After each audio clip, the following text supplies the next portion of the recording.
Hi, I'm Maurice Monroe, and normally I don't get into all this Halloween business. I'm more of a straight shooter with guns and grit. I like the occasional twist ending or a monster here and there, but too much misery and too much pain and suffering, well, that just ain't my bag, people. But in the case of this story in particular, it starts with a heist, and I can't resist no heist. Though I cannot be held accountable for the horrors that ensue after the heist. So if you can't stand all the guts and gore, friends, well, this story, maybe it just ain't for you. At any rate, the name of this story is called Death to the Rat Pack by Montsho Shelby. "Sammy, watch your guy," said Dean Martin. Old Blue Eyes punched the teller in the face, and nobody once thought to say ring-a-ding-ding. "Sammy, I choose to live by chaos of my own design. Could I have been a decent human being? Yeah, maybe. Easily, in fact. But would I want to? Absolutely fucking not. That being said, I don't mind fucking someone up if I must, but I'm not trying to kill nobody. Sinatra's a psycho, but he's honest and lives by principles he made. I can respect that. Dean is fine. I like him too, because he's about business. If anyone's getting out of this unscathed, it's gonna be him. Lawford and Bishop, I don't know them well enough to get a read on them. Dean's telling me to keep an eye on my two tellers, and I absolutely am. He thinks because I'm not yelling and animated, I'm losing focus. Well, I think that is the way to lose focus. My heart's pounding like a jackhammer. That's why I'm doing it. When death is watching you from the wings, and I'm grabbing his attention like an overeager kid yelling, "Hey, look what I can do." Well, that's my bliss. Frank.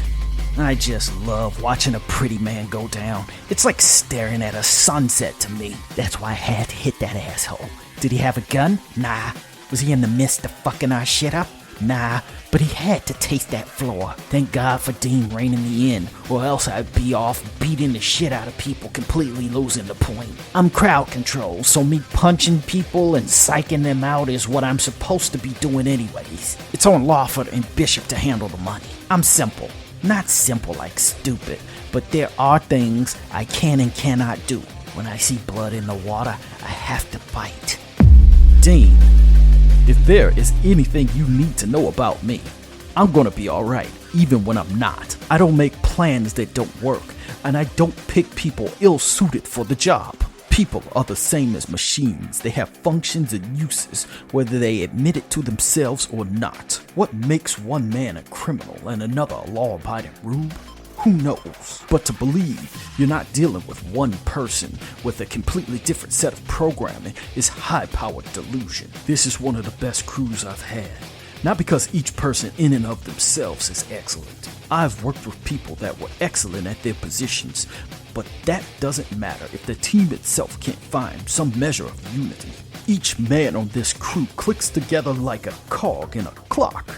None of them actually know each other past the mask. I found the perfect method to ensure perfect ambiguity. We don't have to worry about who talks or who doesn't, because only I know everyone. Each man is pure personality with no baggage. We meet once, do the setup, then we meet again and do the job. I found that in life, most of us are boiled down to our first impressions anyway, so there's nothing else anyone needs to know. If you are rude to a woman at Starbucks, to her, that's you. You're the sum of the one thing you did. I took this to its logical next step. We are our functions here. We can be whatever it is we like when we take these masks off. Joey Bishop and Lawford tore ass out of the bank vault, letting little dollar bills slip from their grasp and float on the wind. The two still shoved cash into their duffel bags even when they were in the lobby. Frank, Dean, and Sammy backed out when the bagman charged outside. For no reason in particular, Frank shot a volley of bullets into the air, sending the crowd into a panic. He cackled maniacally as he pushed through the revolving doors. Bishop drove at relatively safe speeds, fast but cautious, nothing that the average lawman would consider a red flag. Lothar enthusiastically took off his mask and said, "Fuck yeah, we did it!" in triumph. "Put your mask back on," said Dean Martin. "The job's over. We don't need to be doing this shit anymore. Besides, it looks weird driving around with masks," Lawford protested. Dean Martin would have none of that. He pushed a revolver into Lawford's back. "I said, put the mask back on."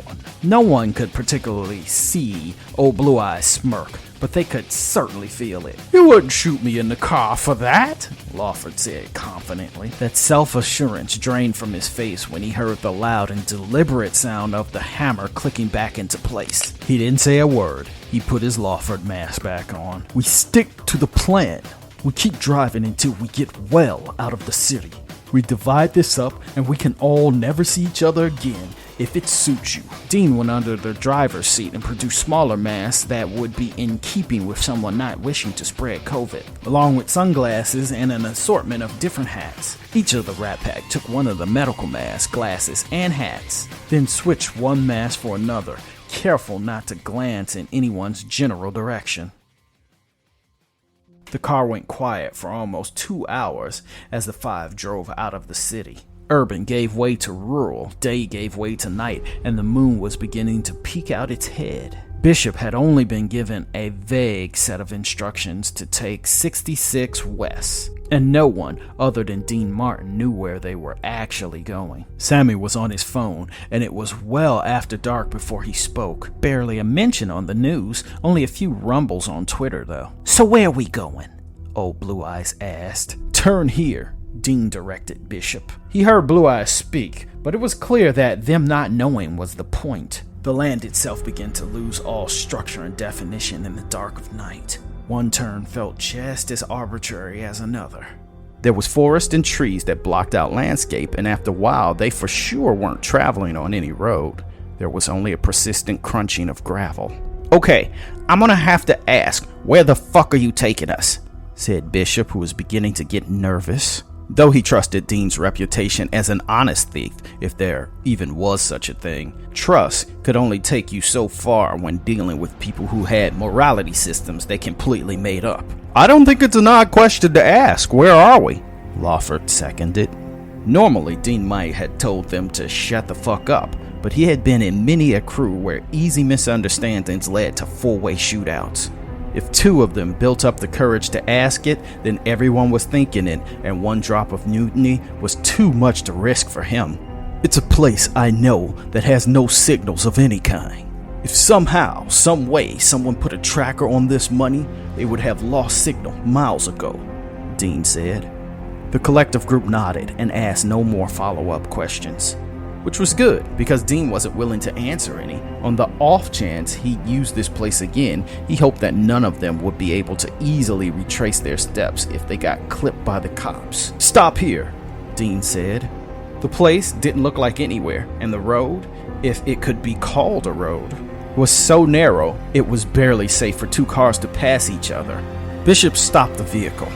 Dean got out, which prompted all the others to follow suit. "Take everything you want to keep," Dean said to the others. The five walked the gravel road with the eerie whispers of night creatures singing their songs from the forest. Dean produced a flashlight and guided the others down a path. On their way, they saw several abandoned cars sitting idle. They didn't look completely neglected or reclaimed by nature. There was a stream that rushed to knee height that Dean didn't hesitate to wade into. All the men, while skeptical, trusted Dean's reputation in the criminal underground, so they didn't protest. Sammy, out of the five, was the only one who was unironically loving all the traversal. These were the types of things that he lived for. "Are you the Unabomber, Dean?" Old Blue Eyes asked. The others chuckled, not because they thought it was funny, but because they were starved for any measure of mental stimulus when none existed. "How'd you know? I have a bomb shelter and everything," Dean said, then nodded. "It's not much further." The five were pulled from their temporary moment when they heard the rustle of leaves calling to them from the darkness. "What the fuck was that?" Bishop asked with a bit of panic. "Calm down. Maybe a deer, maybe a bear," Dean said nonchalantly. "How you gonna go from deer to bear, man? Assume I care about the fucking bear, motherfucker," Bishop spoke. "It's a bear then. You happy?" Dean said, oozing with sarcasm. "No," Bishop said sheepishly.